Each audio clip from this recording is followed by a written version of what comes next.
మీకందరికీ తెలుసు కరీంనగర్ జిల్లాకున్న ప్రాధాన్యత. ఈ కరీంనగర్ జిల్లా నుంచే మొదలైన తెలంగాణ మలి ఉద్యమం తెలంగాణ రాష్ట్ర సాధనలో అత్యంత క్రియాశీలక పాత్ర పోషించింది. ఆనాడు 2004 సంవత్సరంలో పెద్దలు శ్రీధర్ బాబు గారు, పొన్నం ప్రభాకర్ గారు, ఇతర ముఖ్యమైన నాయకులందరూ కలిసి, పెద్దలు జీవన్ రెడ్డి గారు అందరూ కలిసి ఆనాడు శ్రీమతి సోనియా గాంధీ గారి సమావేశాన్ని కరీంనగర్ గడ్డ మీద ఏర్పాటు చేయడం జరిగింది. ఆ సమావేశంలో ఈ కరీంనగర్ జిల్లా ప్రజల యొక్క భావోద్వేగం, కరీంనగర్ జిల్లాలో జరుగుతున్న తెలంగాణ ఉద్యమాన్ని కళ్ళకు కట్టినట్టుగా నాడు నాయకులు ప్రదర్శించడంతో శ్రీమతి సోనియా గాంధీ గారు ఈ కరీంనగర్ గడ్డ మీద నుంచే 4 కోట్ల తెలంగాణ ప్రజలకు మాట ఇచ్చిండ్రు. మీ మనసులో ఉన్న కోరిక, మీ పోరాటం నాకు తెలుసు, తెలంగాణ రాష్ట్రాన్ని తప్పకుండా ఏర్పాటు చేస్తామని ఈ గడ్డ మీద నుంచే సోనియా గాంధీ గారు మనకు మాట ఇచ్చిండ్రు. ఇచ్చిన మాట ప్రకారం ఆంధ్రప్రదేశ్లో పార్టీ సర్వం కోల్పోయినా, తెలంగాణలో పార్టీ ఒడిదొడుకులను ఎదుర్కొన్న, కేంద్రంలో అధికారాన్ని కోల్పోయినా ఇచ్చిన మాట ప్రకారం మాట తప్పని మడమ తిప్పని నాయకురాలుగా శ్రీమతి సోనియా గాంధీ గారు 2014లో తెలంగాణ రాష్ట్రాన్ని ఏర్పాటు చేయడం జరిగింది. ఈ కరీంనగర్ గడ్డ మీద నుంచి ప్రజల స్పందనను చూసి 2004లో మాట ఇచ్చిన సోనియా గాంధీ గారు ఎన్ని ఒడిదుడుకులు ఎదురైనా ఆంధ్రప్రదేశ్కు సంబంధించిన నాయకులు, పెట్టుబడిదారులు ఎన్నో రకాలుగా అడ్డంకులు, అవాంతరాలు సృష్టించిన వాటన్నింటినీ అధిగమించి సర్వం త్యాగం చేసి 4 కోట్ల తెలంగాణ ప్రజల యొక్క 60 సంవత్సరాల ఆకాంక్షను సోనియా గాంధీ గారు తెలంగాణ రాష్ట్ర రూపంలో మనకిచ్చిండ్రు. సోనియా గాంధీ గారు తెలంగాణ రాష్ట్రం ఇచ్చిన పార్లమెంటులో ఆనాడు పొన్నం ప్రభాకర్ గారు, అంజన్ కుమార్ యాదవ్ గారు, వివేక్ గారు, సురేష్ షెట్కర్ గారు, సుఖేందర్ రెడ్డి గారు, రాజగోపాల్ రెడ్డి గారు, పెద్దలు జైపాల్ రెడ్డి గారు పార్లమెంటులో నిటారుగా నిలబడి కొట్లాడి పెప్పర్ స్ప్రేలను అడ్డుకొని తెలంగాణ రాష్ట్రాన్ని సాధించిన తెలంగాణ రాష్ట్ర ప్రజలు 2 సార్లు బీఆర్ఎస్ పార్టీకి అధికారాన్ని కట్టించిండ్రు. చంద్రశేఖరరావు గారిని ముఖ్యమంత్రిగా ఎన్నుకున్నారు. ప్రజా తీర్పును శిరసా వహించి ప్రజా తీర్పులో భాగంగా ప్రజలందరూ కలిసి ఆయనకు ఓటేసినప్పుడు ప్రజాస్వామ్యాన్ని గౌరవించాలని ప్రతిపక్ష పార్టీగా కాంగ్రెస్ పార్టీ వారికి సంపూర్ణమైన సహకారాన్ని అందించారు. కానీ అంది వచ్చిన అధికారాన్ని అవకాశంగా మలుచుకొని ఆస్తులు సంపాదించుకున్నారు, కాంట్రాక్టులు పొందిండ్రు, టీవీలు పెట్టుకుండ్రు, పేపర్లు పెట్టుకుండ్రు, ఫామ్ హౌజులు కట్టుకుండ్రు. చివరికి పేదవాళ్లకు ఇస్తానన్న డబుల్ బెడ్రూమ్ ఇండ్లు ఇవ్వలేదు, దళితులకు 3 ఎకరాల భూమి ఇవ్వలేదు, ఇంటికొక ఉద్యోగం ఇవ్వలేదు. అన్ని రకాలుగా తెలంగాణలో 10 సంవత్సరాలలో 20 లక్షల కోట్ల రూపాయలు చంద్రశేఖరరావు గారి చేతికి ప్రజలు పన్నుల రూపంలో ఇస్తే పేదలకు డబుల్ బెడ్రూమ్ ఇండ్లు కూడా కట్టించలేని పరిస్థితి ఆ 10 సంవత్సరాలలో వచ్చింది. ఇవాళ 10 సంవత్సరాల తర్వాత ప్రజాప్రభుత్వం ఏర్పడి ప్రజాపాలనను అందిస్తుంటే విషం జిమ్ముతున్నారు. మీరు ఎంబడే దిగిపోండి అని చెప్పి ఈరోజు వాళ్ళ కుటుంబం అంతా మన మీద దాడి చేస్తున్నారు. ఇవాళ మిమ్మల్ని అందరినీ ఆలోచన చేయమని నేను అడుగుతున్నా. 10 సంవత్సరాల వాళ్ళ పరిపాలనలో ప్రతి సంవత్సరం 2 లక్షల ఇండ్లు ఒకవేళ కట్టున్నా 10 ఏళ్లలో 20 లక్షల డబుల్ బెడ్రూమ్ ఇండ్లు పేదవాళ్లకు కట్టించుండే అవకాశం ఉండే. 10 ఏళ్ల తర్వాత వెనక్కి తిరిగి చూస్తే వీడికి వివిధ గ్రామాల నుంచి, చొప్పదండి నుంచి వచ్చిన చాలామంది యువకులు, మా ఆడబిడ్డలు ఉన్నారు. ఏ గ్రామంలోనైనా మీకు డబుల్ బెడ్రూమ్ ఇండ్లు వచ్చినాయా? మీరు ఒక్కసారి ఆలోచన చెయ్యండి. ఏమైనా ఇండ్లు ఉన్నాయంటే 2004 నుంచి 2014 వరకు డాక్టర్ వైఎస్ రాజశేఖర రెడ్డి గారు, సోనియా గాంధీ గారి నాయకత్వంలో కట్టించిన ఇందిరమ్మ ఇండ్లు తెలంగాణ రాష్ట్రం నలుమూలల 25 లక్షల ఇండ్లు కట్టించి పేదవాళ్ళ ఆత్మ గౌరవాన్ని నిలబెట్టింది కాంగ్రెస్ పార్టీ. ఆనాడు రైతులు ఎదుర్కొంటున్న కష్టాలు, కాలిపోతున్న మోటార్లు, పేలిపోతున్న ట్రాన్స్ఫార్మర్లను చూసి డాక్టర్ వైఎస్ రాజశేఖర రెడ్డి గారు ఎల్బీ స్టేడియంలో ముఖ్యమంత్రిగా ప్రమాణ స్వీకారం చేసి మొట్టమొదటి సంతకం తెలంగాణ రైతాంగానికి ఉచిత కరెంటును అందించడమే కాకుండా 1300 కోట్ల రూపాయల బకాయిలను, వందలాది వేలాది క్రిమినల్ కేసులను రైతుల మీద ఉంటే ఒక్క కలం పోటుతోని కాంగ్రెస్ పార్టీ రైతులకు ఉచిత కరెంట్ ఇచ్చిన మాట వాస్తవం కాదా? ఇలా ఉచిత కరెంటే కదా దేశానికి ఆదర్శమైంది. ఉచిత కరెంట్ అంటేనే కాంగ్రెస్ పార్టీ పేటెంట్ కదా. ఈనాడు ప్రతి రైతుకు ఉచిత కరెంటు అందుబాటులోకి వచ్చింది అంటే అది కాంగ్రెస్ పార్టీ ప్రవేశపెట్టిన పథకం కాదా ఈ దేశంలో? ఇవాళ రాజీవ్ ఆరోగ్యశ్రీ, పేదవాడు ప్రాణాలు పోతుంటే కాపాడుకోలేని పరిస్థితి, ప్రతి పేదవాడు నిస్సహాయంగా తన తండ్రో తన తల్లో కళ్ళ ముందే చచ్చిపోతుంటే కార్పొరేట్ హాస్పిటళ్లకు బిల్లులు చెల్లించలేని పరిస్థితి. అందుకే ఆనాడు కాంగ్రెస్ పార్టీ రాజీవ్ ఆరోగ్యశ్రీ పథకాన్ని తీసుకొచ్చి ఆనాడు 2005-06లో 2 లక్షల రూపాయలు ఉచితంగా ప్రభుత్వం వైద్యానికి అందించింది. ఇవాళ పథకమే కదా 10 లక్షల రూపాయలు ఈరోజు రాజీవ్ ఆరోగ్యశ్రీ పథకం రూపంలో ఈరోజు పేదలకు మనం అందిస్తున్నాం కదా. అందుకే మిత్రులారా, ఇవాళ ఏ పథకమైనా తీసుకోండి, డబుల్ బెడ్రూమ్ ఇల్లు కావచ్చు, లేకపోతే సన్న బియ్యం కావచ్చు, లేకపోతే ఈనాడు పేదలకు అందిస్తున్న 200 యూనిట్ల ఉచిత కరెంటు కావచ్చు, రైతు రుణమాఫీ కావచ్చు, రైతు భరోసా కావచ్చు, ఆడబిడ్డలకు ఆర్టీసీలో ఉచిత బస్సు ప్రయాణం కావచ్చు. ఇవాళ ఇవన్నీ మన ప్రభుత్వం అమలు చేస్తున్న పథకాలే కదా. 2 సంవత్సరాలు పూర్తి చేసుకున్న సందర్భంగా మున్సిపల్ ఎన్నికలు వచ్చినాయి. ఈ మున్సిపల్ ఎన్నికల సందర్భంగా నిన్న ఒక ఆయన ఢిల్లీ నుంచి వచ్చిండు. లావు మనగాడు లడాయికి పోతేనంట వెనకాల 3 నూకుడు మనగాళ్ళు వచ్చిరట. భారతీయ జనతా పార్టీ అధ్యక్షుడు, జాతీయ అధ్యక్షుడు నిన్న పాలమూరుకు వచ్చిండు. ఆయన వెనకాల కిషన్ రెడ్డి, బండి సంజయ్, డీకే అరుణ గారు ఆయన వెనకాల పోయారు. మరి నేను అడుగుతున్నా, ఈరోజు కిషన్ రెడ్డి గారిని, బండి సంజయ్ గారిని, డీకే అరుణమ్మ గారిని మీ జాతీయ అధ్యక్షుడిని తీసుకొచ్చింది కదా, మాకేం అభ్యంతరం లేదు. మోడీ గారిని, అమిత్ షా గారిని, మీ నాయకులు ఎంతమంది ఉన్నారో ఢిల్లీ మొత్తం, దేశం మొత్తం ఉన్నోళ్ళ అందరినీ తెలంగాణ రాష్ట్రంలో మున్సిపల్ ఎన్నికలలో ప్రచారానికి తీసుకురండి. ఒక్క మున్సిపాలిటీ అయినా మీరు గెలుస్తారేమో మా కాంగ్రెస్ పార్టీ కార్యకర్తలు చూసుకుంటారు. మా కాంగ్రెస్ పార్టీ కార్యకర్తల సత్తా ఏందో ఇవాళ బీజేపీ వాళ్ళకు చూపిస్తారు. నేను అడగదలుచుకున్న బీజేపీ జాతీయ అధ్యక్షుని 2014లో నరేంద్ర మోడీ గారు మా మహబూబ్నగర్ జిల్లాకు వచ్చినప్పుడు పాలమూరు రంగారెడ్డి ఎత్తిపోతల పథకాన్ని జాతీయ ప్రాజెక్టుగా చేస్తాము అని అన్నాడు. 3 సార్లు మోడీ గారు ప్రధానమంత్రి అయ్యాడు. 12 సంవత్సరాలు బీజేపీ అధికారంలో ఉంది. మీకు చేతులు రాలేదా? పాలమూరు రంగారెడ్డి ఎత్తిపోతల పథకాన్ని జాతీయ ప్రాజెక్టుగా ప్రకటించాలన్న ఆలోచన కానీ మీకు దేవుడు ఇవ్వలేదా అని నేను అడుగుతున్నా. ఇవాళ కాళేశ్వరం ఇవ్వలేదు, జాతీయ ప్రాజెక్ట్ ఇవ్వలేదు, మెట్రో రైలు ఇవ్వలేదు, మూసీకి నిధులు ఇవ్వలేదు, రీజనల్ రింగ్ రోడ్డు పూర్తి చేస్తామని చెప్పలేదు. మరి ఏమి ఇవ్వడానికి మీ జాతీయ అధ్యక్షుడిని తీసుకొచ్చిరని నేను అడుగుతున్నా. ఎన్నికల సందర్భంగా మా పొన్నం ప్రభాకర్ గారు చెప్పిండ్రు, బీజేపీ ఏమిచ్చిందా అంటే గాడిద గుడ్డిచ్చిందని పార్లమెంట్ ఎన్నికల్లో చెప్పిండ్రు. ఇవాళ నిజంగానే బీజేపీ జాతీయ అధ్యక్షుడు తెలంగాణ రాష్ట్రానికి వచ్చేటప్పుడు గాడిద గుడ్డు తీసుకొచ్చిండు తప్ప ఆనా పైసా కూడా ఇవ్వలే.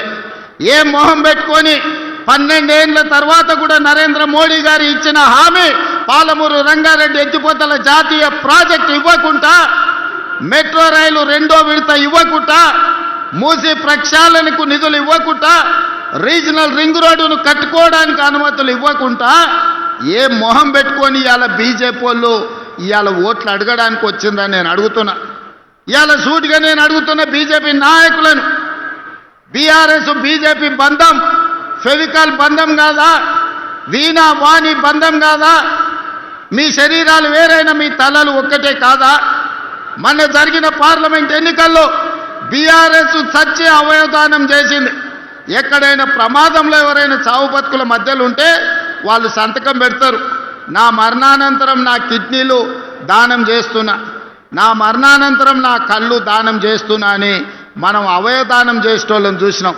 కానీ బీఆర్ఎస్ దరిద్రమేందో పార్లమెంట్ ఎన్నికల్లో మా ఓట్లు మా సీట్లు బీజేపీకి దానం చేస్తున్నామని 8 మంది ఎంపీ సీట్లను బీజేపీ వాళ్ళని గెలిపించింది బీఆర్ఎస్ వాళ్ళు కాదా? ఒక్క సీటు కూడా గెలవలే. 8 సీట్లలో బీఆర్ఎస్ వాళ్ళ డిపాజిట్లు పోయినాయి. మరి ఇవాళ 8 పార్లమెంట్ సీట్లలో డిపాజిట్ పోయిన బీఆర్ఎస్ వాళ్ళు మేమే గెలుస్తామని రంకెలేస్తారు. డిపాజిట్లు రాని బీఆర్ఎస్ సన్నాసులు రేపు మున్సిపల్ ఎన్నికల్లో ఎట్లా గెలుస్తారని నేను అడుగుతున్నా. ఎందుకు మీరు ఆలోచన చేయొచ్చు. బీఆర్ఎస్ వాళ్ళు ఎందుకు బీజేపీకి ఓట్లు వేయించారని దోపిడీ చేసిండ్రు. 1000 కోట్ల రూపాయలు కొల్లగొట్టిరు. ఇవాళ బీజేపీ జాతీయ అధ్యక్షుని హోంశాఖ సహాయ మంత్రిగా పనిచేస్తున్న ఈ జిల్లా పార్లమెంట్ సభ్యుడు బండి సంజయ్ గారిని కిషన్ రెడ్డి నేను సూటిగా అడుగుతున్నా.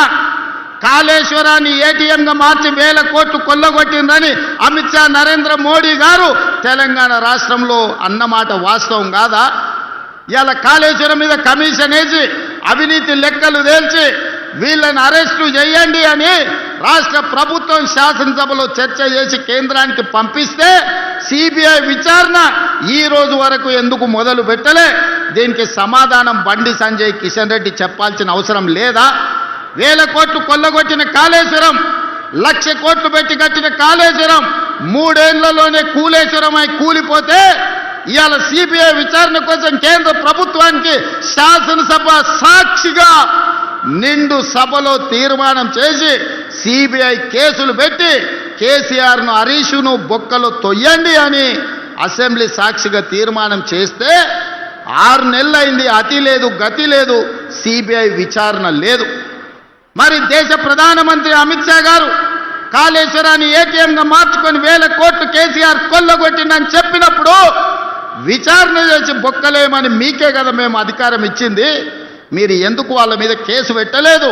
దీని వెనకాల ఉన్న మర్మమేంది, మాయేంది అని చెప్పి నేను ఇవాళ బీజేపీ వాళ్ళని అడుగుతున్నా. ఫార్ములా ఈ రేస్ పేరు మీద కోట్ల రూపాయలు కొల్లగొట్టి కేటీఆర్ గారు అవినీతి అక్రమాలకు పాల్పడ్డాడని చర్యలు తీసుకోవడానికి అనుమతి ఇవ్వమని, ఐఏఎస్ ఆఫీసర్ల మీద అనుమతి ఇవ్వమని కేంద్రానికి లేఖ రాస్తే 6 నెలల నుంచి ఢిల్లీలోనే ఆ లేఖ మూలుగుతుంది. ఒక పక్కన కాళేశ్వరంలో కేసీఆర్ హరీష్ను, ఫార్ములా ఈ రేసు కార్ల కుంభకోణంలో కార్ పార్టీ కేటీఆర్ను కాపాడుతున్నది బీజేపీ వాళ్ళు కాదా? ఇవాళ బీజేపీ బీఆర్ఎస్ బంధం రేపు మున్సిపల్ ఎన్నికలలో కూడా ఉంటుంది.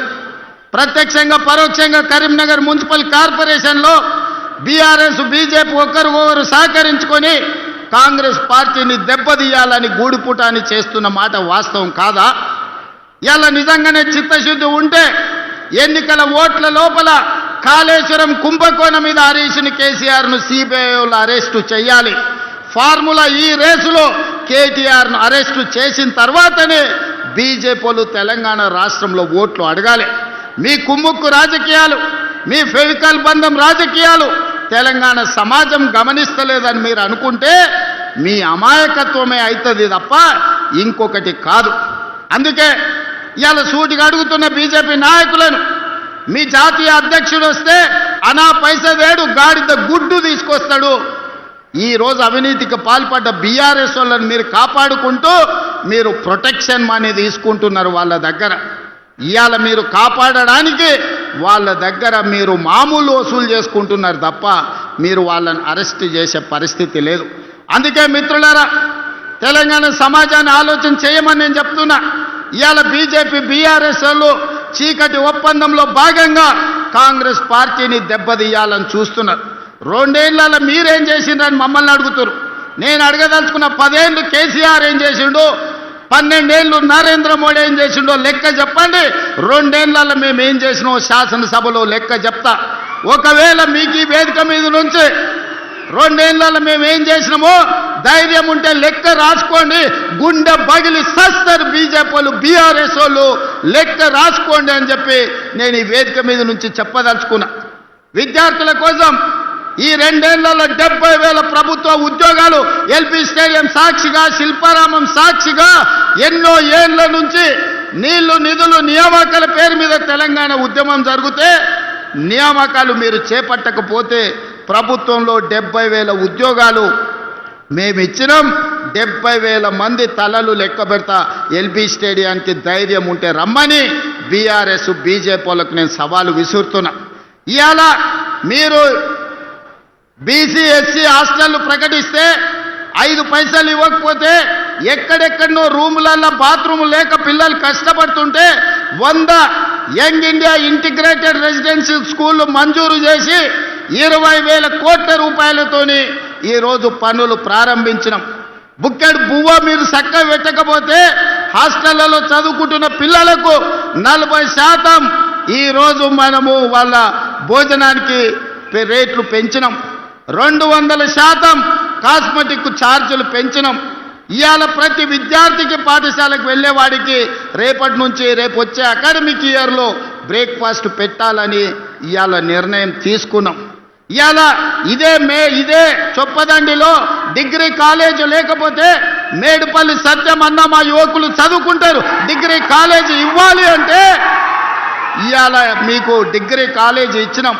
ఇదేం కాదు మిత్రులు, పొన్నం ప్రభాకర్ శాతవాహన యూనివర్సిటీ ఉన్నది కానీ లా కాలేజ్ లేదు, ఎల్ఎల్ఎం లేదు, ఇంజనీరింగ్ కాలేజ్ లేదు. అంటే ఈ కరీంనగర్ ప్రాంతానికి law college, LLM college, engineering college మేము ఇచ్చిన మాట వాస్తవం కాదా? ఆదిలాబాద్ జిల్లాకు యూనివర్సిటీ ఇచ్చిన మాట వాస్తవం కాదా? ఖమ్మం జిల్లాకి ఎర్త్ యూనివర్సిటీ మన్మోహన్ సింగ్ గారి పేరు మీద యూనివర్సిటీ ఇచ్చిన మాట వాస్తవం కాదా? ఇవాళ ఒకటొకటిగా చెప్పుకుంటూ వెళ్తే ఎన్ని కాలేజీలు ఇచ్చినామో మొత్తం నేను లెక్క చెప్తా. పిల్లల కష్టాలు తీర్చడానికి శత విధాల ప్రయత్నం చేస్తున్నాం. నిరుద్యోగ యువకులకు 70,000 ఉద్యోగాలు ఇచ్చినాం. ఇవాళ రైతు రుణమాఫీ 25,35,000 రైతులకు 21,000 కోట్ల రూపాయలు, 2 లక్షల రూపాయలకు లెక్క కట్టి రైతులకు రుణమాఫీ చేసి ఈనాడు 9 రోజుల్లోనే 9,000 కోట్ల రూపాయలు రైతు భరోసా తుమ్మల నాగేశ్వరరావు గారి నాయకత్వంలో ఈరోజు వాళ్ళ ఖాతాలలో నగదు బదిలీ చేసింది నిజం కాదా? ఉత్త వ్యవసాయం మీదనే 1,15,000 కోట్ల రూపాయలు రైతుల కోసం ఈరోజు మనము నగదు బదిలీ చేసినాం. రైతులకు ఉచిత కరెంట్ ఇస్తున్నాం. ఇవాళ రైతు బీమా పథకాన్ని మనం అమలు చేస్తున్నాం. అదే కాదు, ఆనాడు కేసీఆర్ అన్నాడు ఒరేసుకుంటే మీరు ఊరేసుకున్నట్టే అని. మిమ్మల్ని మాత్రం ఒరేసుకుంటే ఊరేసుకున్నట్టే అన్నాడు. ఆయన ఫామ్ హౌస్లో 150 ఎకరాలలో వరి పండిస్తే కావేరీ సీడ్స్ వాళ్ళు 4,000 రూపాయలకు క్వింటాలు కొన్నారు. పేద రైతులకు 2,000 కోసం కొనలేదు కానీ ఆయన వండించిన పంటకు మాత్రం 4,000 రూపాయలు ఇచ్చారు. నేను అడగదలుచుకున్నా, మనమేమో ఒడ్లు పండించినాం, ఆయన ఏమన్నా బంగారం పండించిండా? ఒరేసుకుంటే ఊరేసుకున్నట్టే అన్నాడు కదా. అలాంటి ఇదే రాష్ట్రంలో నేను వచ్చిన తర్వాత, ఇందిరమ్మ రాజ్యం వచ్చిన తర్వాత రైతులందరికీ చెప్పినాం, మీరు వరి పండించండి, సన్న ఒడ్లు పండించండి, గిట్టుబాటు ధరనే కాదు క్వింటాల్కి 500 రూపాయల బోనస్ ఇచ్చి చివరి గింజ వరకు కొంటామని. రైతులు పండించిన ప్రతి గింజ దేశంలోనే ఈనాడు 2 ఏళ్లలో ప్రతి పంట అత్యధికంగా ఒడ్లు పండించిన రాష్ట్రం తెలంగాణ రాష్ట్రం. ఇవాళ రైతులు పండించిన పంట మనం కొనుగోలు చేస్తున్నాం. ఇవాళ కందులు కొన్నాం, మొక్కలు కొన్నాం, జొన్నలు కొన్నాం. ఇవాళ రైతు పండించిన పంటలు మనం కొంటున్నాం. రైతులకు ఒక భరోసా ఇచ్చినాం. ఒడ్లు మనకిస్తే 48 గంటల్లోనే వాళ్ళ ఖాతాలో నగదు బదిలీ చేస్తున్నాం. ఎన్నడైనా ఇట్లా జరిగిందా? ఆ ఎలా ఒడ్లు తీసుకపోతే మిల్లర్లు, దళారులు కుమ్ముక్కై తాలు పేరు మీద, తడి పేరు మీద క్వింటాల్కి 10 కిలోలు దండి కొడుతుంటే ప్రభుత్వంలో ఉన్న పెద్దలు వాటాలు మెక్కిండ్రు తప్ప గంగుల కమలాకర్ లాంటి వాళ్ళు మిల్లర్లతోని కుమ్ముక్కై వాటాలు మెక్కిండ్రు తప్ప ఏ రోజు కూడా రైతులను ఆదుకోలే. ఇవాళ ఎవడైనా మిల్లర్ అయినా దళారైనా ఇవాళ తాలు పేరు మీద, తుట్టి పేరు మీద ఉన్న ఏమైనా కట్ చేస్తున్నారేమో చూడండి, ఈపులు విమానమూతం అవుతాయని మన ప్రభుత్వంలో చెప్పడం జరిగింది. మిత్రులారా, ఇలా రైతులకు చూడండి, రైతు భరోసా కావచ్చు, రైతు రుణమాఫీ కావచ్చు, రైతు గిట్టుబాటు ధర కావచ్చు, రైతు బీమా కావచ్చు, రైతులను ప్రతి నిమిషం ఆదుకొని రైతాంగ కుటుంబాలను ఈరోజు రైతును రాజును చేయడమే కాకుండా వ్యవసాయం దండగా కాదు వ్యవసాయం పండుగ చేసి చూపిస్తామని ఈనాడు రైతాంగాన్ని మనం ఆదుకున్నాం. ఇక మా ఆడబిడ్డలు, మా అక్కలు ఈడనే ఉండరు.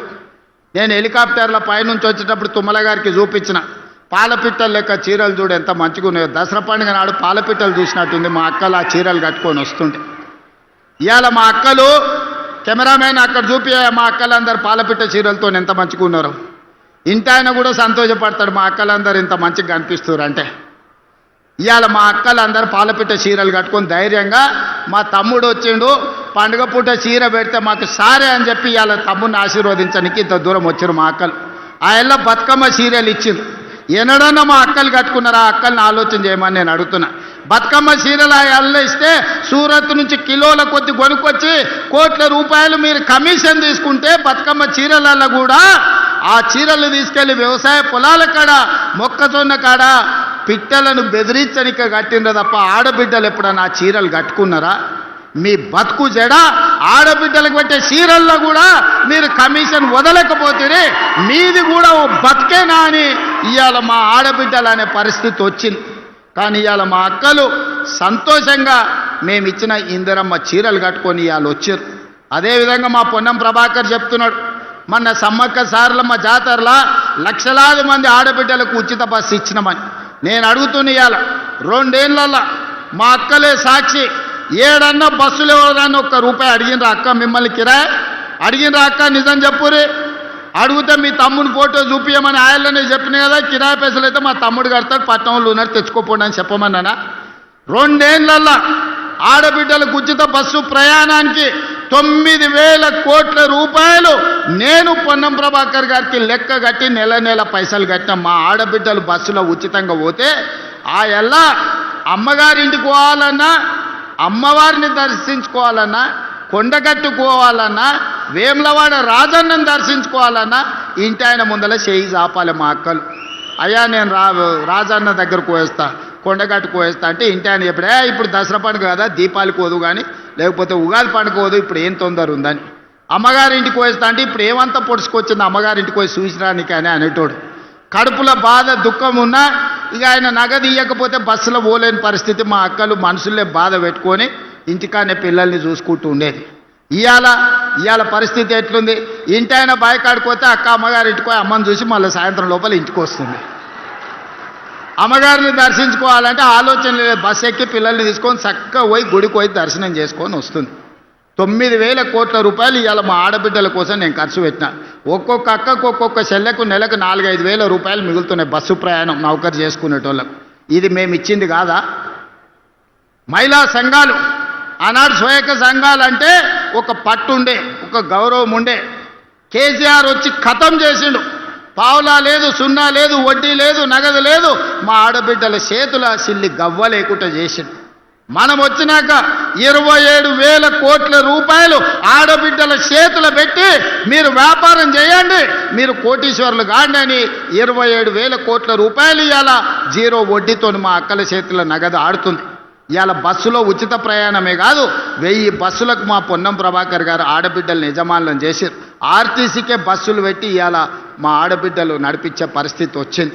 ఇవాళ జిల్లా కేంద్రాలలో పెట్రోల్ బంకులు ఇచ్చి వ్యాపారం పెట్టించినాం. ఇవాళ సోలార్ విద్యుత్ అదాని అంబానీల కాదు, ఆడబిడ్డలు కూడా సోలార్ విద్యుత్ ఉత్పత్తి చేస్తారని ఈరోజు సోలార్ విద్యుత్ ఉత్పత్తి కేంద్రాలను 1000 మెగావాట్లు మా ఆడబిడ్డలు పెట్టి ఇవాళ రాష్ట్ర ప్రభుత్వంతో వ్యాపారం చేస్తారు. ఇవాళ చాలామంది యువకులు చదువుకున్న వాళ్ళు శిల్పారామం చుట్టూత మైక్రోసాఫ్ట్, ఇన్ఫోసిస్, విప్రో లాంటి పెద్ద పెద్ద ఐటీ కంపెనీలు ఉన్నాయి.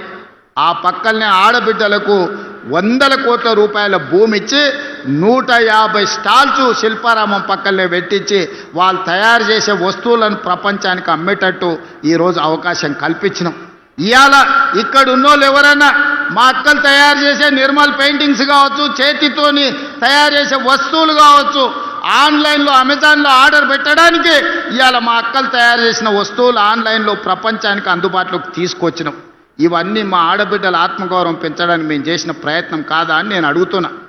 ఇవాళ ఒక పక్కన రైతులు, ఇంకొక పక్కన విద్యార్థులు, మరో పక్కన నిరుద్యోగ యువకులు, ఇంకొక పక్కన ఆడబిడ్డలకు ప్రతి విషయాన్ని అడిగి తెలుసుకొని వాళ్ళ సమస్యలు ఒకటొకటిగా పరిష్కరించుకుంటున్నాం.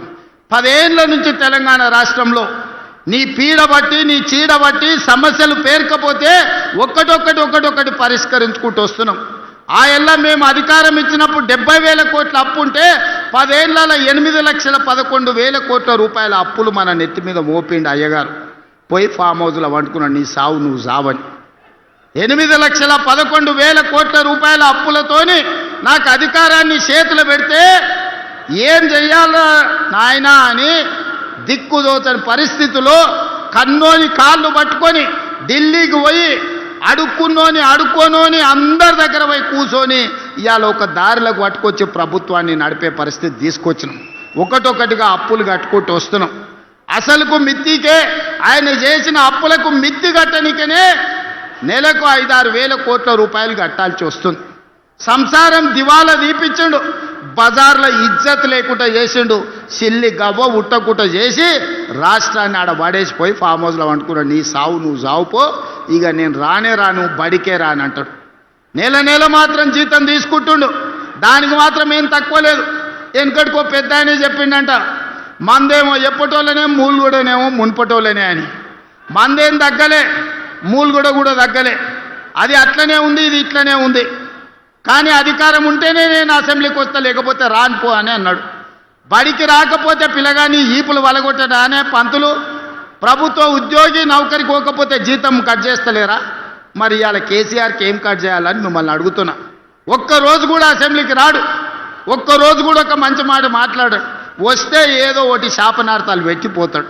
40 ఏళ్ళ అనుభవం అంటాడు. నీ అనుభవం అంతా మమ్మల్ని శాపనార్థాలు పెట్టడానికేనా?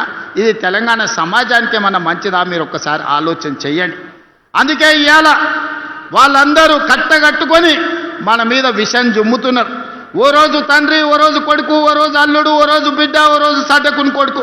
ఇక సటకుని కొడుకు నుంచి చెప్పాలంటే మిడ్మానేరు ఉందనే ఉంది కాడ రవీందర్ అని ఆ ఊర్లో కొట్లాడినోడు ఉన్నాడు. చివరికి మిడ్మానేర్ల పట్టాలు కూడా వదలలేదయా. రాష్ట్రాన్ని దోసుకున్నదే కాదు, మిడ్మానేర్ల పేదోళ్ళకి ఇచ్చే ఇండ్ల పట్టాలు కూడా సడ్డకుని కొడుకు ఇవ్వలే. ఆ సడ్డ కూడా ఈడ ఇసుక దందాలు ఎట్లా చేసిండో మీకు అందరికీ తెలిసి, చొప్పదండి వాళ్ళు అందరు తెలిసి, నేను కొత్తగా చెప్పాల్సిన పని లేదు. ఏదన్నా వదిలినరా, గాలి వదలలే, నీరు వదలలే, ఇసుక వదలలే, రోడ్డు వదలలే, కంకర వదలలే. రాష్ట్రాన్ని మొత్తం గుల్ల చేసి ఇవాళ దోపిడీకి పాల్పడి ఈ మున్సిపల్ ఎన్నికల్లో ఓట్లు అడుగుతామని వస్తున్నారు. అందుకే ఇవాళ మిత్రులారా, మున్సిపల్ ఎన్నికలు ముఖ్యమంత్రిని కాదు, మున్సిపల్ మంత్రిని కూడా నేనే.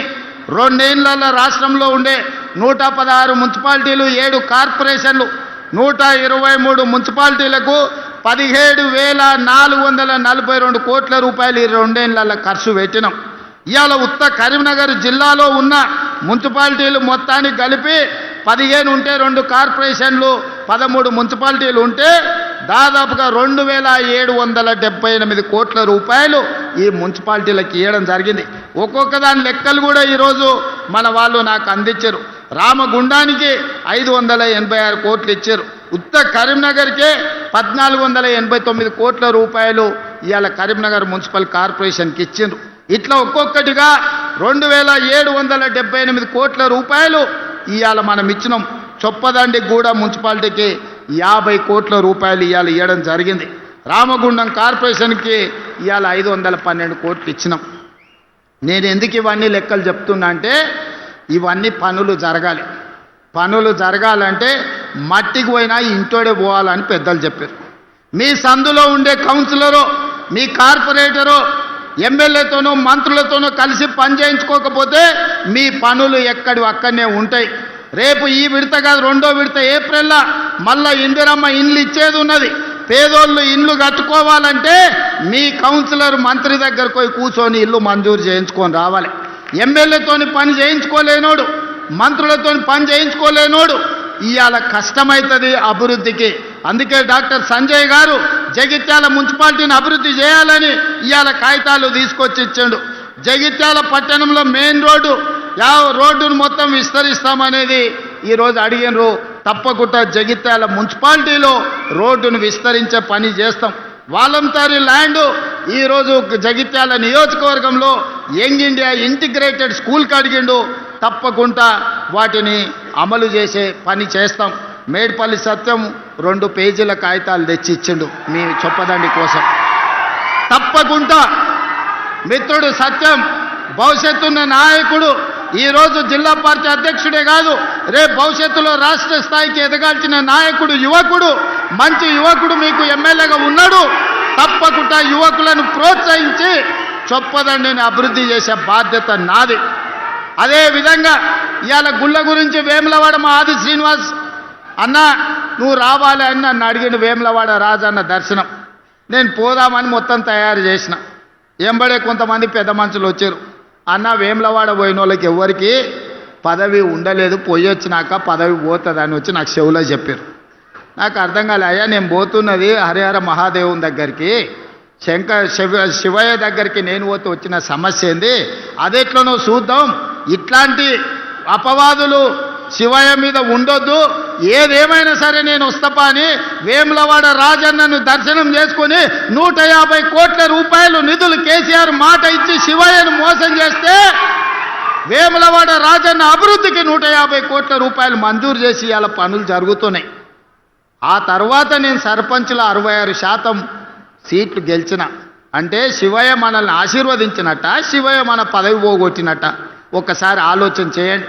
ఇవాళ అదే కాదు, మా ధర్మపురి లక్ష్మీ నరసింహస్వామి మందిరాన్ని గురించి మా లక్ష్మణ్ చెప్తున్నాడు, కొండగట్టు హనుమంతుని గురించి మా సత్యం చెప్తున్నాడు, మా వేదిక మీద ఒక్కొక్కరు ఒక్కొక్క మందిరం గురించి చెప్పారు. అందుకే మిత్రులారా నేను ఒక మాట చెప్పదలుచుకున్నా. 2027లో గోదావరి పుష్కరాలు రాబోతున్నాయి. ఈ గోదావరి పుష్కరాల కోసం ఆదిలాబాదు బాసర నుంచి ఖమ్మం జిల్లా భద్రాచలం వరకు ఎన్ని టెంపుల్స్ ఉన్నాయో, ఎన్ని గుడులు ఉన్నాయో, చిన్న కాళేశ్వరం నుంచి మొదలు పెడితే మంతంలో ఉండే టెంపుల్స్ నుంచి ప్రతి మందిరానికి పూర్తి స్థాయిలో ప్రణాళిక చేసి వీటికి అవసరమైతే 4-5 వేల కోట్ల రూపాయలు ఖర్చైనా ఈ మందిరాలన్నిటిని అభివృద్ధి చేసే బాధ్యత నేను తీసుకుంటా. చంద్రశేఖరరావు లాగా మాటిచ్చి మోసం చేసుడు, జీవోలు ఇచ్చి రూపాయి ఇదల్చకపోవడం లాంటి పనులు చెయ్యను. అన్నిటికీ అంచనాలను చేపిస్తా. మీడియా మిత్రులారా రాసుకోండి. బాసర నుంచి భద్రాచలం వరకు గోదావరి పుష్కరాల లోపల ప్రతి మందిరాన్ని అభివృద్ధి చేయడానికి అవసరమైన నిధులు ఇచ్చి ఈ మందిరాలను పర్యాటక కేంద్రాలుగా, పుణ్యక్షేత్రాలుగా అభివృద్ధి చేస్తాం. అటవీ ప్రాంతంలో ఉన్న ఎకో టూరిజంని కూడా అభివృద్ధి చేస్తాం. నిన్నగాక మొన్న మీరు చూసారు సమ్మక్క సారలమ్మ జాతర. 100 రోజుల్లో ఎన్ని పనులు చేసినామో 2 కోట్ల మంది దర్శించుకున్నారు. ఎప్పుడైనా సమ్మక్క సారలమ్మ జాతరకు ముఖ్యమంత్రి అయినాక ఆ పెద్ద మనిషి వచ్చిండా ఒకసారి ఆలోచన చేయరు. ఇంటికి పోయి మా సురేఖమ్మ, మా సీతక్క పోయి ఆహ్వాన పత్రిక ఇచ్చిండ్రు. సరే ఆయన రాలేదు అనుకుందాం, కనీసం ఆ పిల్లలకని ఏమైందే, సోమరిపోతులా, దున్నపోతులా? సమ్మక్క సారలమ్మను దర్శించుకోవడానికి నామోష చెట్టంతా పెరిగిండు అల్లుడు. సమ్మక్క సారలమ్మ దర్శనానికి రావచ్చు కదా, గాలికి తిరుగుతాడు ఊరు మీద పడి అచ్చోసిన ఆంబోతులాక కేటీఆర్ సమ్మక్క సారలమ్మ దర్శనానికి వచ్చిండా? అంటే వేములవాడ రాజన్న అయినా సరే, సమ్మక్క సారలమ్మ అయినా సరే, ఇవన్నీ పేదోళ్ళ దేవుళ్ళు. పేదోళ్ళ దేవుళ్ళని దర్శనం చేసుకుంటే అదో నామోష అనుకొని మన దగ్గరకు వస్తలేరు. అందుకే ఇవాళ పేదలు కొలుచుకునే దేవుళ్ళు ఏవైతున్నాయో పేదల కోసం ఈ దేవుళ్ళను అభివృద్ధి చేసే బాధ్యత మన ప్రభుత్వం తీసుకుంటుంది. ఎవరు ఎన్ని శాపనార్థాలు పెట్టినా పిల్లి శాపనార్థాలకు ఉట్టి తెగిపడదు. ఉట్టి మీద పాలుంటే పిల్లి కింద కూర్చొని శాపనార్థాలు పెడతాంటే ఆ ఉట్టి తెగిపడిపోను, ఆ కుండ వలిగిపోను అని. అట్లనే ఇవాళ బీఆర్ఎస్ వాళ్ళు పిల్లి శాపనార్థాలు పెడుతురు, ఈ ప్రభుత్వం పడిపోతుంది, రేవంత్ రెడ్డి అయిపోతాడని. ఎక్కడికి పోని 8 ఏళ్ళు ఉంటుంది మా ప్రభుత్వం. 8 ఏళ్ళు తెలంగాణ రాష్ట్రాన్ని దేశానికి నెంబర్ 1 రాష్ట్రంగా, దేశంలోనే అత్యధిక ఉద్యోగాలు, అత్యధిక అభివృద్ధి, అత్యధిక సంక్షేమ పథకాలు చేసి దేశంలోనే నెంబర్ 1 రాష్ట్రంగా తెలంగాణ రాష్ట్రాన్ని అభివృద్ధి చేసే బాధ్యత మేమందరం తీసుకుంటాం. అదేవిధంగా కరీంనగర్లో పెద్ద సమస్య డంప్ యార్డ్ నాకు తెలుసు. అందుకే కరీంనగర్కి ఈనాడు ఔటర్ రింగ్ రోడ్డు లేదు. హైదరాబాద్ అభివృద్ధి చెందడానికి ప్రధానమైన కారణం ఔటర్ రింగ్ రోడ్డు, అంతర్జాతీయ ఎయిర్పోర్ట్. అందుకే ఇవాళ కరీంనగర్కి ఔటర్ రింగ్ రోడ్డుతో పాటు వరంగల్ కూడా ఔటర్ రింగ్ రోడ్డు ఇచ్చి వరంగల్లో ఎయిర్పోర్టును అభివృద్ధి చేసి ఈ రెండింటిని కలుపుతాం. జంట నగరాలలాగా కరీంనగర్ను, వరంగల్ని అభివృద్ధి చేసి ఈ రెండింటి మధ్యలో ఒక పెద్ద డంపింగ్ యార్డ్ తీసుకొచ్చి అక్కడ విద్యుత్తు ఉత్పత్తి చేసి ఒక దేశానికి ఆదర్శంగా ఉండే మున్సిపల్ కార్పొరేషన్స్గా వరంగల్ అండ్ కరీంనగర్ని తీర్చిదిద్దుతాం. ఎవరు ఎన్ని అడ్డంకులు కల్పించినా ఎన్ని రంకెలేసినా బీజేపీ వాళ్ళు సిల్లి గవ్వ తేరు. మోడీ ముందల నిలబడి అడిగే ధైర్యం నాదే? మా ఈడ బండి గుండు బాగానే మాట్లాడతారు ఈడ మైకుల ముందల, కానీ మోడీ ముందల వీళ్ళకి నిలబడి అడిగే ధైర్యం ఉందా? మోడీ నుంచి చిల్లి గవ్వ తెచ్చే ధైర్యం ఉందా? మోడీ వీళ్ళకి అపాయింట్మెంట్ అని ఇస్తాడా? మోడీ దగ్గరికి వీళ్ళ ముఖమే చల్లదు, వీళ్ళ ముఖమే గుర్తు పట్టాడు. మోడీ గుర్తు పట్టేటట్టుంటే Karimnagar కౌటర్ ring road Bandi Sanjay దేవాలి, Warangal కౌటర్ ring road తీసుకురావాలి. ఇవాళ కరీంనగర్ అభివృద్ధికి నిధులు మంజూరు చేయించుకురావాలి. ఇవాళ నిజంగానే మోడీ దగ్గర మీకు పరపతి ఉంటే కాళేశ్వరంలో 1000 కోట్లు కొల్లగొట్టిన కేసీఆర్ హరీష్ను బొక్కలు వేయాలి. కారు దందాలు ఇవాళ సంపాదించిన కేటీఆర్ను బొక్కలు వేపియాలి బండి సంజయ్ గారు. మీరు ఈడుండి మా వాళ్ళని బెదిరించుడు, మా వాళ్ళ మీద రంకెలేసుడు కాదు బండి సంజయ్ గారు. మీ శాతనైతే కేసీఆర్ను బొక్కలు వేపియండి. మీకు వాళ్లకు గూడు పుటాని లేదు, చీకట్ల ఒప్పందం లేదు అంటే కేసీఆర్ హరీష్ను కేటీఆర్ను సిబిఐతో నీ బొక్క లేపించినాక నువ్వు మాట్లాడాలి బండి సంజయ్ గారు. మీరు కార్యకర్త నుంచి వచ్చి ఎదిగిరు బాగానే ఉంది, మీరు కౌన్సిలర్ ఉన్నోళ్ళు ఎంపీ అయిన బాగానే ఉంది, ఎంపీ అయిన వాళ్ళు కేంద్ర మంత్రి అయిన బాగానే ఉంది, మీ పరిస్థితి బాగానే ఉంది, కిషన్ రెడ్డిది బాగానే ఉంది. మరి కరీంనగర్ మున్సిపాలిటీ పరిస్థితి ఏముందని నేను అడుగుతున్నా. ఏం తెచ్చినవో ఏమి ఇచ్చినవో చెప్పు. మీటింగ్ పెట్టుడు కాదు, మీ జాతీయ అధ్యక్షుని తెచ్చుడు కాదు, ఢిల్లీ నుంచి ఏం నిధులు తెచ్చినవో లెక్క చెప్పు. అది మాత్రం శాత కాదు. చేసేటోళ్ళ కాళ్ళల్లో కట్టె పెట్టురు వాళ్ళతో చేరి. గట్లాంటి వాళ్ళతో ఎవడని చేరుతాడే? బయటికి మాట్లాడతావు కానీ లోపల ఏం జరుగుతుందో నీకు తెలియదా బండి సంజయ్ గారు? మీ నాయకత్వం కేసీఆర్ కేటీఆర్తో ఎట్లా కలిసిపోయారో మీకు తెలియదా? మీ కిషన్ రెడ్డి ఎప్పుడైనా హైదరాబాద్లోకి వాళ్ళకు వ్యతిరేకంగా మాట్లాడిండా? మీ కిషన్ రెడ్డికి నోరని తెరిసే ధైర్యం ఉందా కేసీఆర్కు కేటీఆర్కు వ్యతిరేకంగా? బండి సంజయ్ గారు మీకు కనిపిస్తలేదా మీ నాయకులు ఎవరెంబడి తిరుగుతుర్రో? అందుకే మిత్రులారా, ఇవాళ తెలంగాణ రాష్ట్రాన్ని అభివృద్ధి చేసుకోవాలన్నా, తెలంగాణ రాష్ట్రంలో మున్సిపాలిటీలకు నిధులు ఇవ్వాలన్నా ఇవాళ కాంగ్రెస్ పార్టీతోనే సాధ్యమవుతుంది. ఇవాళ సమస్యలు పరిష్కరించే బాధ్యత కాంగ్రెస్ పార్టీ తీసుకుంటుంది. అందుకే మిత్రులారా, ఇంత మంచి కార్యక్రమాన్ని ఏర్పాటు చేసి అభివృద్ధికి పునాదులు వేసుకొని ఇవాళ మనం ముందుకు వెళ్ళాలనుకుంటున్నాం. ఎవరు ఏమి దేరు, ఎవరు ఏమి ఇయ్యరు, ఎవరో వస్తారని ఏదో చేస్తారని ఎదురు చూడాల్సిన పని లేదు. మనకు సత్తా ఉంది, మనకు శక్తి ఉంది, తెలంగాణ రాష్ట్రానికి ఆదాయం ఉంది. ఈ ఆదాయాన్ని పేదలకు పంచి పెట్టి సంక్షేమ పథకాలతో పాటు తెలంగాణ రాష్ట్రాన్ని అభివృద్ధి చేసే బాధ్యత ఇందిరమ్మ రాజ్యంలో మా మంత్రివర్గం అంతా తీసుకుంటుంది. మీ అందరి సహకారం ఉండాలి. కరీంనగర్లో మీరు 8 మంది ఎమ్మెల్యేలను గెలిపిస్తే 50% పదవులు ఇచ్చినామయ్యా. 3 మంత్రులు ఇచ్చినాం, 1 విప్ ఇచ్చినాం. ఇంతకంటే ఎక్కువ పార్టీ ఏమిస్తుంది మీరు చెప్పుర్రి? 8 మంది ఎమ్మెల్యేలను మీరు గెలిపిస్తే 3 మంత్రులు అయిన, 1 విప్ వచ్చిండు, 4 పదవులు ఇచ్చినాం. 2 ఎమ్మెల్యేలు జిల్లా పార్టీ ప్రెసిడెంట్లు అయ్యారు. మీరు ఎంత గెలిపిస్తే అంత మీకు సేవ చేసే అవకాశం పార్టీ తీసుకుంటుంది. పిండిని బట్టి రొట్టె ఉంటుంది, మా అక్కలకు బాగా తెలుసు. మీరు మా గడ్డి గాడిదకేసి మీరు ఆవు దగ్గర పాలు విండాలంటే కుదరదు. మీరు ఆ గాడిదలకు ఓటేసిండ్రంటే వాళ్ళు చేసేది ఏం లేదు. దయచేసి మంచోళ్ళని ఎన్నుకోండి, కౌన్సిలర్లుగా, కార్పొరేటర్లుగా, మంత్రులతో కలిసి పనిచేసేటోళ్ళని ఎన్నుకోండి, మీ సమస్యల్ని తెలిసిన వాళ్ళని ఎన్నుకోండి, మీతోని మర్యాదగా ఉండేటోళ్ళని ఎన్నుకోండి. మున్సిపల్ మంత్రిగా మీకు నిధులు ఇచ్చే బాధ్యత నాది. మళ్ళీ కరీంనగర్ మున్సిపల్ కార్పొరేషన్కు వస్తా, కరీంనగర్ కార్పొరేషన్ అభివృద్ధి చేస్తా. ఎట్టి పరిస్థితుల కరీంనగర్ గడ్డ మీద కాంగ్రెస్ పార్టీ జెండా ఎగరాలి. ఎగరడానికి మీ అందరి సహకారం ఉండాలి. మీరందరు సిద్ధమేనా? చొప్పదండితో పాటు కరీంనగర్ 15 మున్సిపాలిటీలు గెలిపించడానికి సిద్ధమేనా? సిద్ధమేనా? సిద్ధమేనా? సిద్ధమేనా? సిద్ధమా అక్క? సిద్ధమన్నోళ్ళందరూ చేయి పైకెత్తురి. జై కాంగ్రెస్, జై జై కాంగ్రెస్.